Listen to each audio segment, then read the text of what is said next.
Hey guys, it's me, Lisa ASMR. So, I honestly don't think that I've read you my stories out of here. I might have. I don't recall. Everything in this binder, minus the prompts, are fully created by me, 100%. So, yeah. These are really old. I wrote these in high school for class, and some of these will probably be trash, and others ones will hopefully you'll like. And some of these, to be quite frank with you, will be like a bit morbid. I'm a very dark writer and thinker, so a lot of my inspiration comes from very dark things. So yeah. Oh my gosh, I have a split end that went that is really high up here, and I just got a haircut not too long ago. It's all the way up here. Goodness gracious. And she told me I only needed an inch off.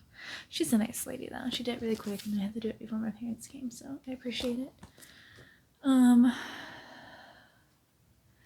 Man. Okay, so there's a sailboat, and we had to do a 2-line poem. I honestly don't remember what those are called. And it says many miles sailed, but I don't know what the bottom part was supposed to be, which sucks because I think I really liked it. That's why I was supposed to be on top. Oh yeah, and I did keep plays in here, so I am planning to maybe do read off the plays to y'all one day. We'll see. Okay. Should I start with the least exciting ones and then go to the more exciting ones, or should I just start off with the more exciting ones? I should probably start off with the more exciting ones, and then if you want to stay for the less exciting, you can stay. I mean, I don't know if it's less exciting or whatnot, but let's see. I think it's all the way back here.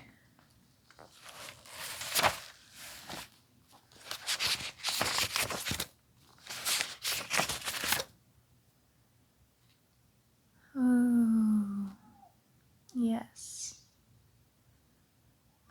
Wait. No?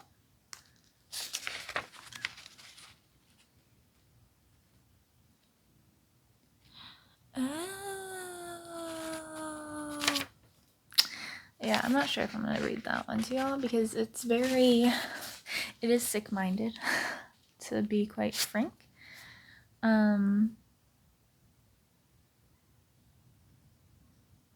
Yeah, because you guys know, I'm into crimes and things of that nature, so I'd read crime books all the time when I was younger, and some of that affected my writing.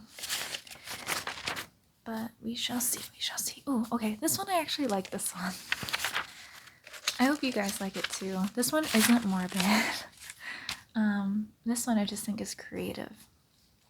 So the prompt was, the person was at a library, and I don't remember the sentence that we had to use in here. I'll probably see it when I read it, because I think we were supposed to do something special. I don't know. Watch. I'm gonna oh, I like this, and you guys are gonna be like, this is so lame, Lisa. Anyways. This one is called Mr. Linden's Library. Bye, Mother, she shouts. I'm going to the library. Okay, dear, have fun. The girl wouldn't have gone to the library if she knew what would happen. In fact, she would have stayed far, far away from it. But she didn't. It's a lovely day in Ohio. the sun reflecting off her hair, the smell of newly cut grass. She was walking down Main Street, took a right, and there she was, at the bottom of the stairs that lead up to the library. Inside she walked up and down the young adult aisles, letting her fingers drag on the bindings of each book. Up the mystery section, down the romantic section, up the nonfiction section, and down the fiction section. She walked until she stopped. There, her fingers felt the title. Some of it was engraved into the book. Some of it was popping out at her. She cautiously took the book out. She loved reading books, came here often, and took good care of them. There never was a single rip or tear in the book she returned. Holding the book, she slowly walked to the library desk to check it out. She gives the man her library card and book and says, "I'd like to check this book out, Mr. Linden." He looks down and reads the title. The Girl Who Never Awakens. "Oh, my dear, don't you think you should get another book? This one is a bit captivating and scary." And, the girl replies cheerily, "I like them scary, and I always love a good book." "But, my dear," Mr. Linden turns anxious, "I've heard rumors what this book can do. They all end up bad. Some people die after reading this book. Some people become vegetables, and some I've heard become screwed up or insane." "Now, Mr. Linden, those are just rumors, and I thought you'd be a better man than to listen to such things. I have no worries. Now please check out this book for me." The man pauses, frantically thinking of another excuse to tell her why she shouldn't read it, but he came to the realization that no matter what, she'll read it anyways. The last thing he said to her was, "Don't say I didn't warn you." He checks out the book. It's due back August 5th. "Thank you." She walks happily out the door. On the way home, she opens it and starts to read. When she flipped to the first page and began to read, she felt something that took a hold of her and won't let go. Oh, this is the line that we had to put into our story. He had warned her about the book. Now it was too late. She already started to read. Opening the door to her house, she says, "Mother, I'm home," just out of habit. "How was the library, honey?" No response. "Darling, how was the library?" Silence. "Disaster! Answer me." Disaster is her name, and when disaster fell upon her hands, it can be quite a tragedy, you can say. She slowly comes out of her trance. "Huh? What, Mom?"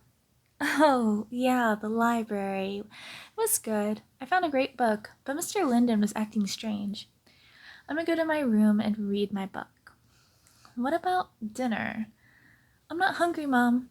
"Okay, but if you change your mind, there will be leftovers in the fridge." "Okay, Mom." She walks into her room and belly flops onto her bed, turns on her side and flips on her lamp and starts to read.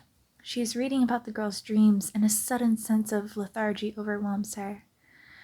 Her eyes begin to droop, and she falls asleep as the book's pages come to life. Her dreams fill with the girl who's inside the book and of her adventures. She meets this girl, and the girl looks at her in awe and says, Disaster, is strong enough. Puzzled, Disaster asks, "What do you mean?" But the girl didn't answer. She just ran into the jungle. At noon the next day, her mother comes into the room. "Okay, it's time to get up, Disaster." "Oh, it's time to get up." "Disaster." "I said to get up." Her mother shakes her, but the girl still stays asleep. "Disaster, stop this nonsense immediately. Get up now." But the girl would not wake. Her mother checked her daughter's pulse and found it was slow, relaxed. She decided to leave her alone for now, for her to catch up on sleep. She turns off her daughter's lamp that was still on from the night before and tries to retrieve her book to shut it, but it stayed clutched in her daughter's hands. Running through the jungle, swinging on vines, Disaster tries to catch up with Shout, while shouting, "Wait, what did you mean I'm strong enough?"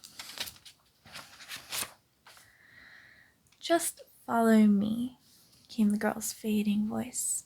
Disaster's mom enters her room again the next day and tries to wake her up. Now she's scared. Oh, Disaster, what did you get yourself into? Disaster lay still in her bed, peaceful. Putting her arms under her daughter's body, she lifts her head up and puts her in the back seat of her car and drives to the hospital. Stop! Wait for me! The girl finally stops as Disaster catches up. I need you. I've been waiting for someone as strong as you to come into my life for a long time. Now you have, the small girl whispered. But I don't know why you need me. I'm not anything special. Oh, but you are, replies the girl. You truly are. You're going to help me. But how am I going to help you? Disaster is obviously confused. Just wait and see. Okay? I need a nurse now, her mother shouts in the lobby. Her daughter's body lays limp in her arms. A nurse sees, grabs a wheelchair, puts the daughter in it, and asks, what's the emergency? My daughter, she's not waking up. Maybe it's because she's tired. She's been asleep for 2 days. You'll need to fill out some forms, Beat. No, I'll fill out the forms when you are treating her. The nurse tried to pry the book from Disaster's hands, but it did not budge. They found an opening in the trees. What lay ahead of them was a beautiful scene. The water running downstream, pretty flowers, soaring birds, the wild animals, everything was just so beautiful. I don't think I could ever be tired of this place, Disaster said in awe. Trust me, you will. I did. It's time for me to see new scenery. Huh? Holding her daughter's hands, she whispers, everything's going to be all right. The doctors enter. Mrs. Keels, we ran some tests on your daughter. There isn't anything that we can tell that is wrong with her.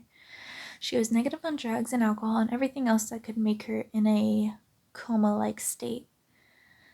How do you expect me to believe nothing is wrong with her? For goodness sake, she's not freaking waking up. How do you think I'm gonna feed her, huh? Well, we brought some consent forms. If you sign here and here, we'll put a feeding tube in. She takes the forms, reads over them carefully, and signs them. Thank you. Don't worry, Mrs. Keels. We'll give your daughter the best care. Yeah, that's what you say to everyone. The sky turns dark and the thunder is rolling in. It's almost time, the girl says happily. Time for what? Disaster asked. Time for us to change places. What do you mean, change places? Well, a very long time ago, I've lost count from how many years it has been, but I walked into the same library you must have walked into. I got the same book you picked up. The library warned me, probably as yours did to you, but I didn't listen, and obviously you didn't either. I began to read it, and I fell asleep. I met a girl in here too. She sized me up and said I was strong enough. When the night came, there was a surge in my body. The next thing I knew, I was alone, and the other girl was gone and to never be found in here again. No one has picked up this book since. Then you did. And I found out it was my lucky day. You are a strong enough vessel. Lightning strikes the darkened sky. I am truly sorry, but I'm tired of living here, and I'm sure you'll get your chance.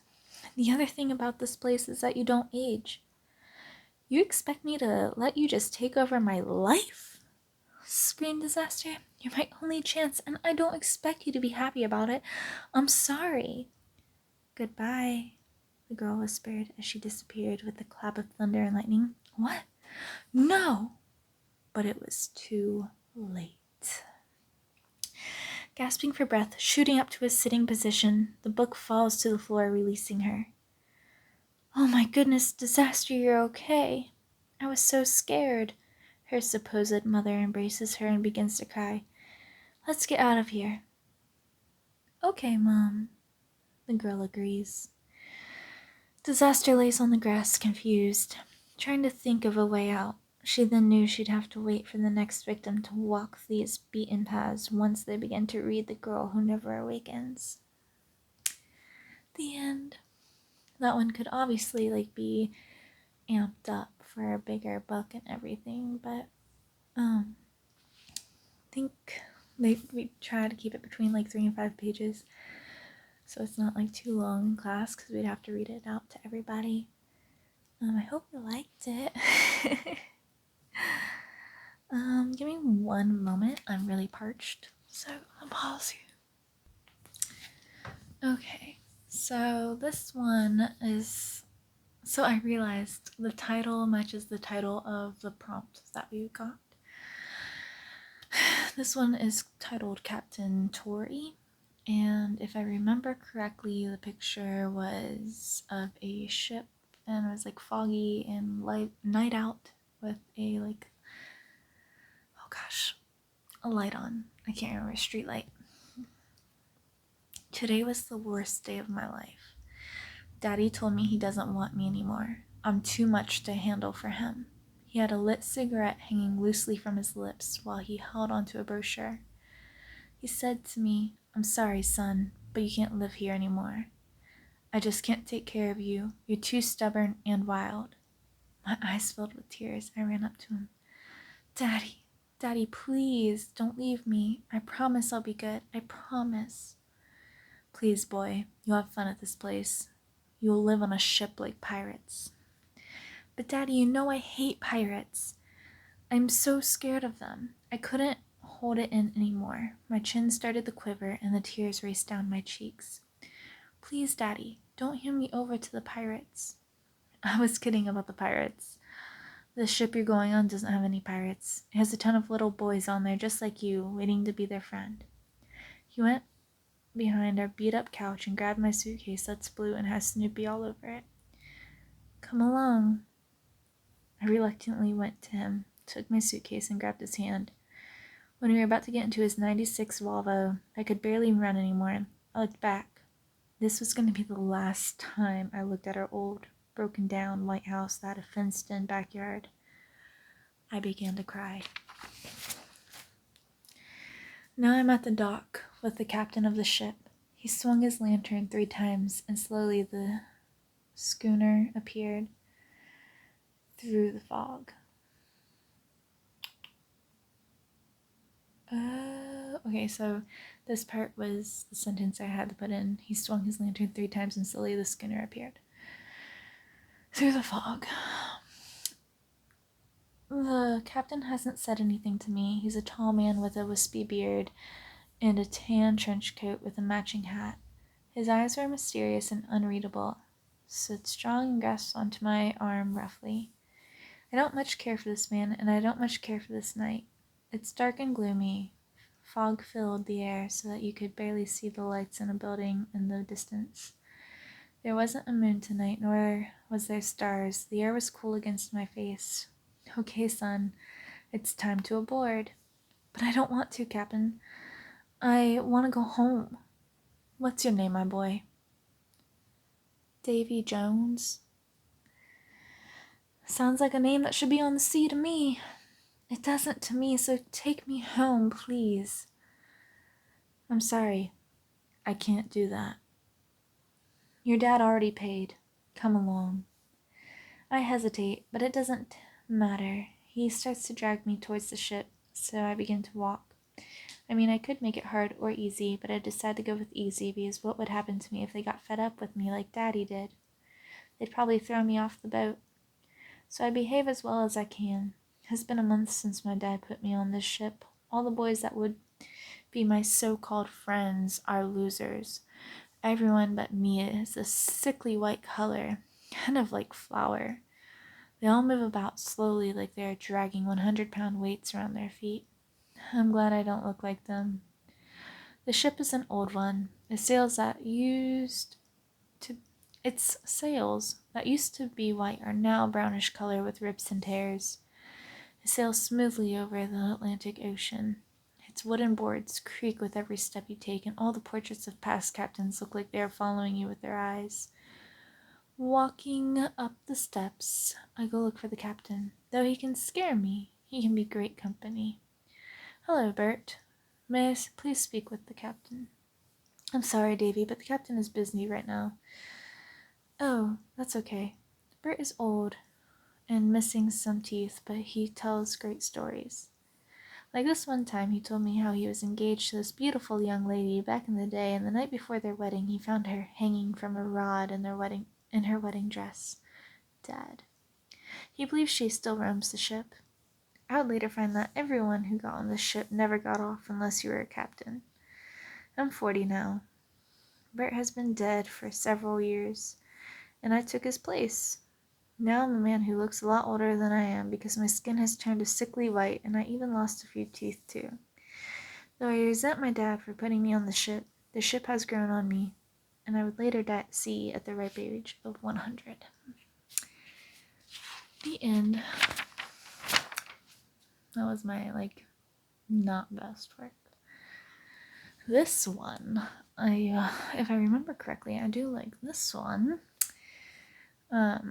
It's based off of Emperor's New Clothes, and I always can't remember. I think antagonist is the bad people, because antagonize.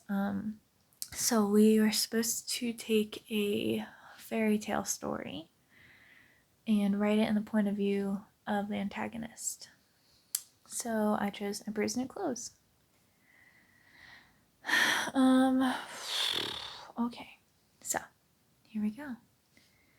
My name is Fred, and my brother's name is Don. We are simpletons. We never made much money because we aren't very smart, but one day we came up with an idea.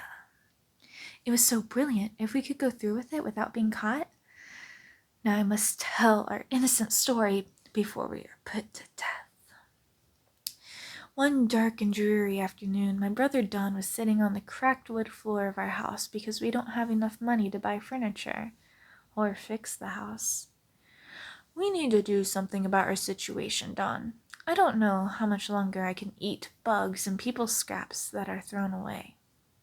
I know, Fred, but what are we going to do? We aren't doing so with our construction company. Word got around that our work sucks, and now hobos don't even want us to put up their cardboard boxes for shelter. Well, did you see Alistar lately? He's a tailor, and his work started to skyrocket after he sewed some clothes for the king. Oh my gosh, Fred, you're a genius. What? What did I say? You just said that Alistar's job is getting lots of money because he made clothes for the king. Yeah, so the king won't want us doing any construction in his castle. Well, no, duh, Fred. I was thinking about us becoming tailors. But Don, we don't even know how to sew. How are we going to become tailors?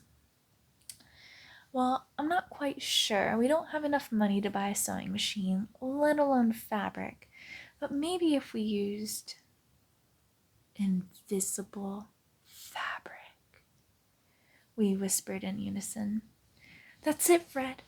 We'll use invisible fabric and say that only stupid and unworthy people can't see how magnificent his clothing is.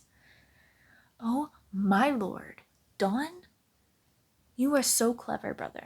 You just blow my mind away. You must have gotten all the smart genes. Oh, Fred, stop that. You're making me blush.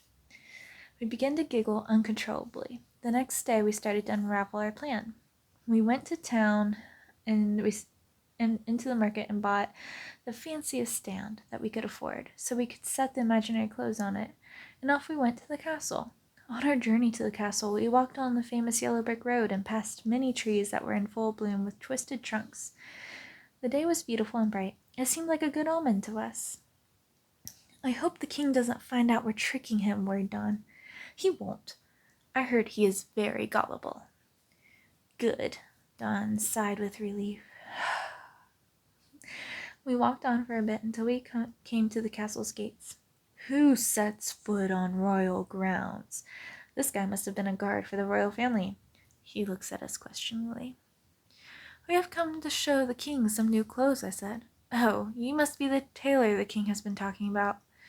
You may pass, the guard said. We walked to the castle's door, and I looked down and asked, how do I look? Quite all right. How do I look?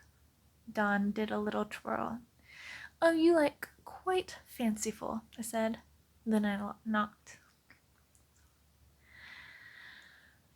A man about 50, with white hair and wrinkles caused by frowning, opens the door. How may I serve you? He asked boringly, uninterested. Well, we've come to see the king. We made some beautiful clothes for him that we know he'll just love. He looks at us with dull eyes and says, right this way. He led us to a corridor that was dimly lit and had several paintings on the wall. When we got to the door with many intricate carvings on it, he knocked. Hello, sir. 2 men have come to show you some clothing that they call extravagant. Oh, that's a good word. We should remember to use that for the king, I whispered to Don. He nodded. Well, please do tell them to come in. The butler opened the door with a hard and stern face. We rolled our stand inside the marvelous room and looked around. We seemed to be in a chamber where people come and sit to have a smoke. The chairs were a burgundy color, with sturdy wooden legs. The fireplace was giving off heat. Don and I stared with envy. Hello, boys. The king looks round. I was told you brought me some clothing to look at. Hello, my king. Our names are Fred and Don. And yes, we have brought you extravagant clothing. Yes, very extravagant, chimed Don. Only stupid, unworthy people think it is ugly, Don declared. Well, where is it? Inquired the king. Well, right here, of course. Don steps aside, showing the king the stand. Don't you see the extravagant colors? Oh, yes. Quite brilliant. The king opened the door and shouted down the hall. Oh, Charles! Charles! I need you. Please come here. The butler quickly bustled in. What may I do for you, sir? Well, what do you think of this clothing? What clothing, sir? The butler asked, looking around. Well, this clothing on the stand, of course. What's hard to say? What do you think of it, sir? The king looks at us kind of anxious-like. Then he nods, reassuring himself, and says, I love it. Well then, sir, I too love it. Thank you, Charles. You may leave now. Charles bowed and left the chamber. Now, how much would this piece of clothing cost? Well, it probably cost $500, but we still need to fix it up some. Yes, of course, and I'll invite some people over to come see the new magnificent clothing. Okie dokie, see you next week, I said. We left with a hop to our step, with a huge goof smile upon our faces. Can you believe it, Don? We'll actually get $500 for this. We'll practically be rich men. Well, at least rich enough to fix up our house and get food for a long time.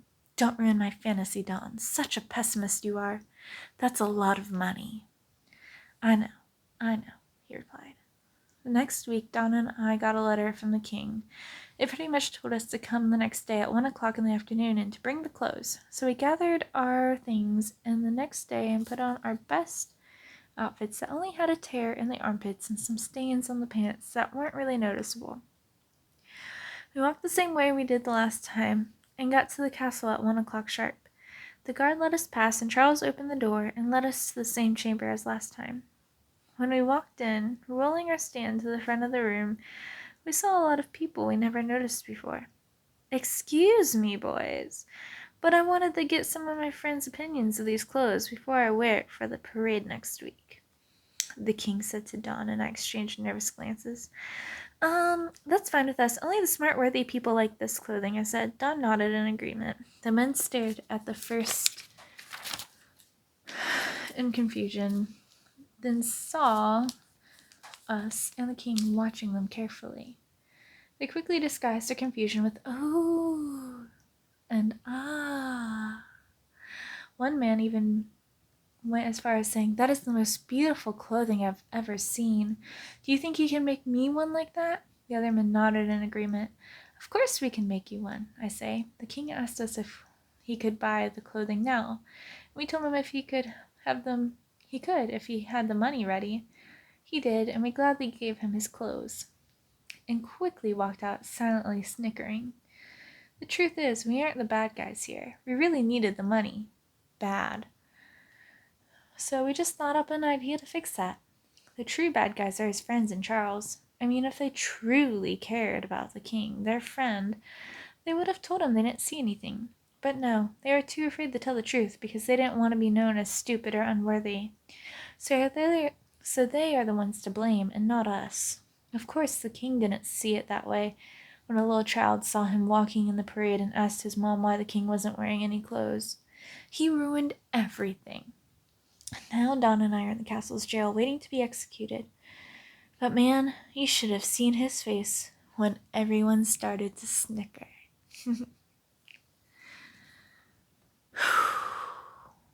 I need some more water, so one moment, please. Alright, so the next one I'm going to read, I didn't have a prompt. I think she just told us to write like a short story. And this one is the more like morbid side of things. It is a touchy subject, so if you need to, maybe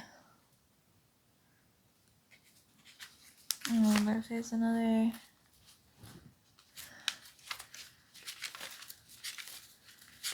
It's a long one. I don't know. You can decide. You can always stop it if you need to stop it. I didn't title it, but yeah.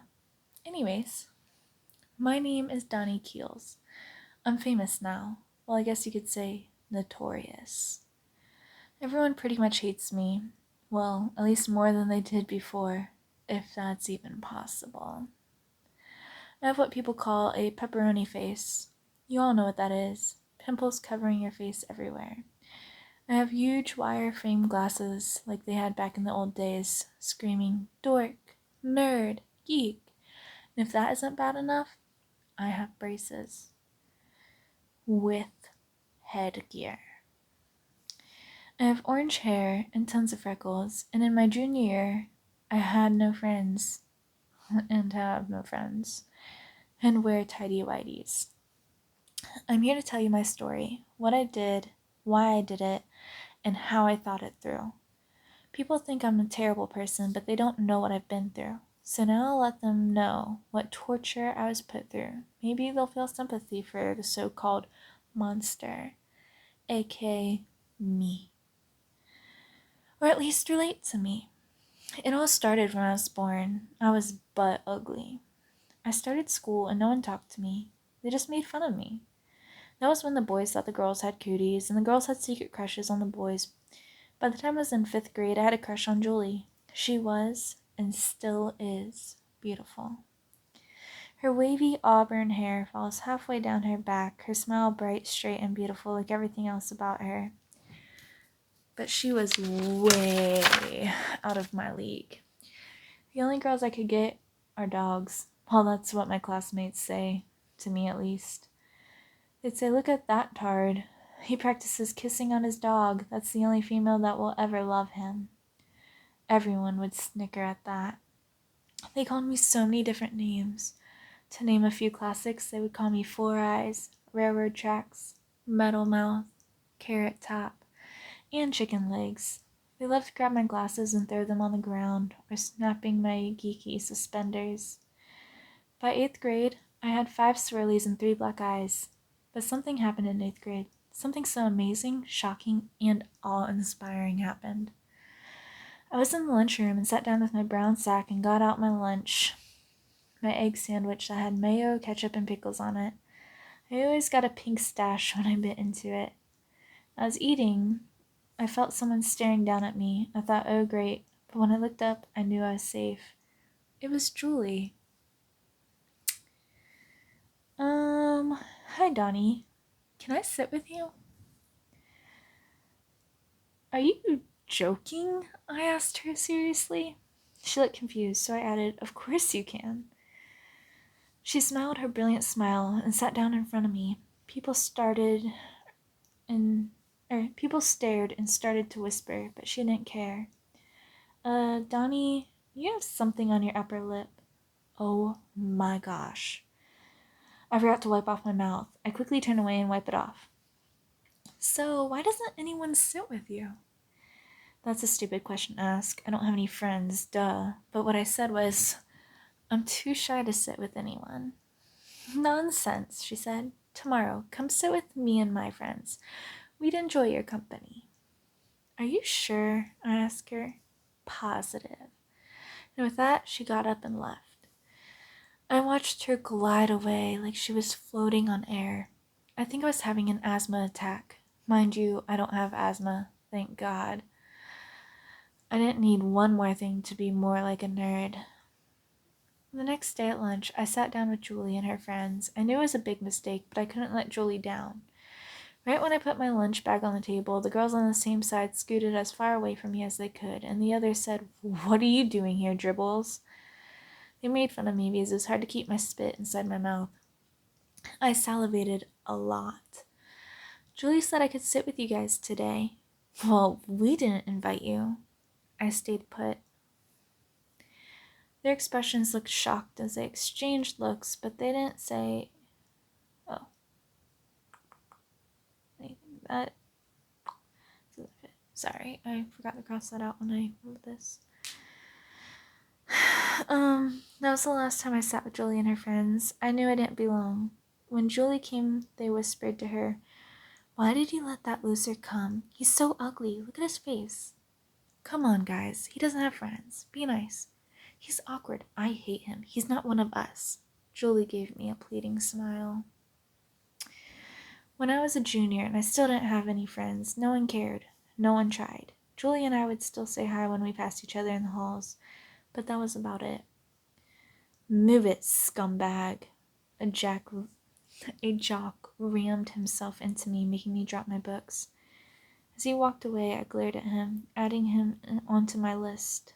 I started this list my freshman year, the list of all the names of people I don't like, who I despise, and who made fun of me or hurt me in any way. They will pay, and they will be sorry. I decided to make this list because of all the pain and torture I've been through. This is revenge, and the horror of it will last forever. I have been stripped from my feelings and kicked around like a dummy. I'm sick and tired of it. No one came to my rescue, so why should anyone come to theirs? This is my plan. I take over the PA system and say something to hint to them what will happen, but it's going to happen on April Fool's Day, so people might think it's a joke. That's only a few days away. I'll grab my dad's guns, and when the bell rings to change classes, I'll shoot away. No one can stop me. The night before April Fool's. I looked at the map of the school. I printed out, checking for the most busy halls. I decided to stand in the senior and junior hall, the place where all my worst enemies are located. I looked up Julie's number and called her. "Hello?" She greeted me on the phone. "Hi, Julie. It's me, Donnie." "Oh, hi, Donnie. How'd you get my number?" I looked it up in the phone book. "Oh. The reason for this call is to make sure you stay home tomorrow." "Why do you want me to stay home?" "Just do it, Julie. Okay?" Okay. I hung up the phone and went to bed. I slept a dreamless night, waking up to Miss Murder. I got up, had toast and some orange juice, and brushed my teeth. I slipped the guns in my guitar case and said goodbye to my mom and dad. They are so oblivious. Every day I came home from school, they would ask how my day was, and my reply used to always be, "It sucks," but after a while, I changed it. I would tell them, "It's splendid, dandy," or just marvelous with a fake smile plastered on my face. And when do I ever go to school with my guitar? Never. So now you know my home life is pretty non-existent. Well, my family life is at least. I walked out the door with a blank expression and no feelings whatsoever. I have been apathetic for years now. In the distance, I see the proud school with its proud students and its proud faculty. But this will be the day that the school isn't proud. This will be the day it falls. I got inside the computer lab and connected it to the PA system. I typed in the words I wanted it to say, and by 11:59 a.m., the school will be in hysterics. I got into position, less than a minute to go. Then I hear, "Prepare to die," roar out of the speakers. I hear the girls scream. The guys are trying to play it off like they aren't scared, as the teachers try to call the office asking me it's a joke, trying to reassure their students. The teachers tell their students to just go on with their day like they would normally. At 12:05, the bell rang to release its students to the next class. As the students filed out, I pulled the triggers. Kids kept falling to the ground, screaming for their mothers, while other students ran back into the classrooms. Then I saw him, the guy who made me drop my books. I ran up to him and pushed him to the ground and said, "Move it, scumbag." His eyes filled with fear as I stood over him and laughed as I blew his head right off. You might think I'm a monster, you might think I deserve to be tortured to death, or you might understand me. I killed 20 people and injured 35. I was running the halls, shooting the people I saw, making sure I got the ones who really put me through hell.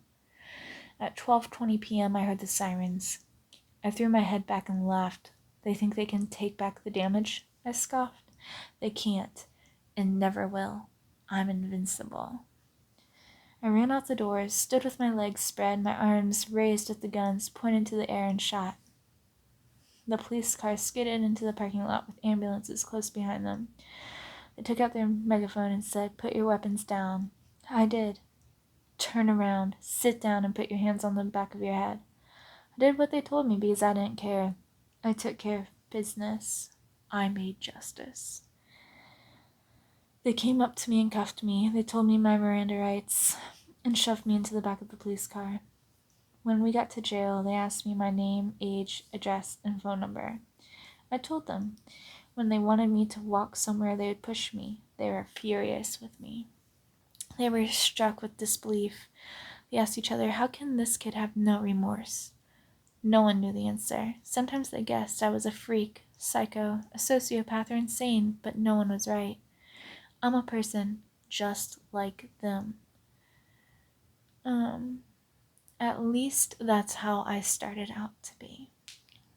And I put a little note on the side. Could end here, but then I added more. My parents got me an attorney. Oh, it's because it was getting really long and I didn't want to overdo my story for class because, time limit. But they wanted to hear the rest, so you will too. My parents got me an attorney. They wouldn't even look at me. When they did speak to me, they spoke as little as possible. I overheard my mom say that they were never the problem, that I am out of control. My dad screaming that I'm a demon child, they just want me gone and out of their lives. My attorney told me to plead insanity, but I told him no. I said I'm not insane. What I did to those people was right. They were asking for it. I finally had enough and stood up for myself. I defended myself. People might say I'm insane. They might say I blew things out of proportion, but I didn't. This will be the first time I will sleep well at night. How many people cry themselves to sleep if they can sleep every night since elementary? The man, Mr. Biggs, my attorney, looked at me with shock and sadness. He knew this was not a case he could win, and he knew he couldn't save this kid from death. But he did know the feeling of dread that he felt every day he walked into school, so he planned to make the jury feel bad for him. The kid was going to be tried as an adult. A few days later, I got in a new suit and walked to the stand and sat down. I leaned back, relaxed, and listened. Do you solemnly swear to tell the truth, the whole truth, and nothing but the truth, so help you God? I do. They asked me if I premeditated the killings, and I told them I did. They asked if I felt sorry for killing so many people. I said no, and they aren't innocent. They're every bit as guilty as me. How so, Mr. Keels? They were the ones who tortured and made fun of me every day. They gave me death threats. They stuck my head in toilets. They pushed me to the ground, and not once did they care. Not once. But they didn't kill you, Mr. Keels. Yes and no. They killed me emotionally and mentally, but not physically. I beat them to that part. A small smile crossed over my face as the crowd gasped in the courtroom. When my lawyer came up, he asked the jury how many of them have been hurt by other people. Everyone raised their hands. Then he said, "Keep your hands up if you got made fun of every day." Only one person had their hand up now. Keep your hand up if you got made fun of every day and had no friends to talk about it to.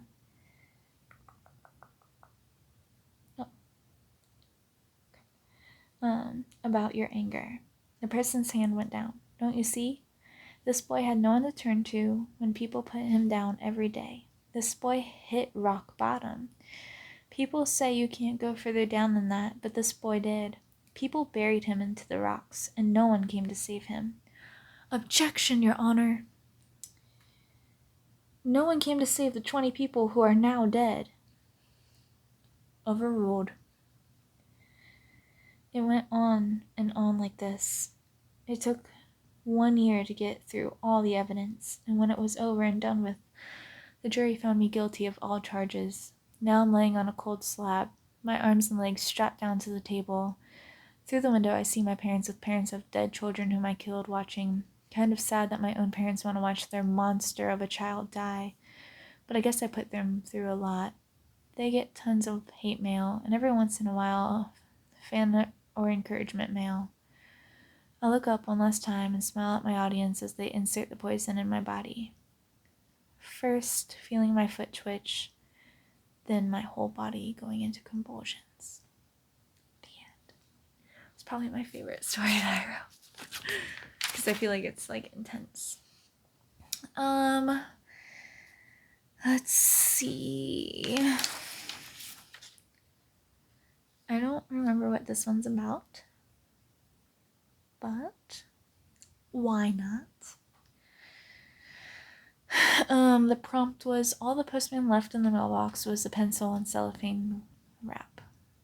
I titled it, The Day I Was Broken. I used to be this little boy's pencil. I loved this boy with all my pencilness. He never used me. He thought I was special. A lucky charm. His soft touch on my hard outer shell, it was so gentle and full of love, lightly caressing my body in his hands, keeping me in pristine condition. But one day, something terrible happened to the boy. He went to school and never came back. I think his parents said he got ran over, so they decided to take me, his most prized possession, and wrap me up in cellophane and took me to the post office. It wasn't such a great place. I didn't know where I was going, and I kept getting bumped and thrown around. No one ever took me out to hold me like the boy did. No one here loved me. Then I was off, the mailman truck, heading to unknown locations. Never been traveling before. It was a bummer since I was in a sack. Then I felt the man's hands opening the sack, reaching, and grabbed something beside me. Getting to the next stop, he grabbed me and put me in the box. I waited, and finally some little girl opened the door and got me. She took me inside her house and went up to her daddy. "What was in the mailbox today, Pumpkin?" What was in the mailbox today, Pumpkin? "All the postman left in the mailbox was a pencil and the cellophane wrap. Can I play with it?" "Sure, it's yours. Do whatever you want with it." How I wish he didn't say that. Right when he left the room, she threw me on the floor and began jumping on me, breaking every lead in my body. Now I'm broken, and I hate this little girl who ruined my life. You know what she did after she broke me? She threw me away like I was trash. Now here I am in a freaking landfill, disappearing bit by bit in this filthy place. Let's see.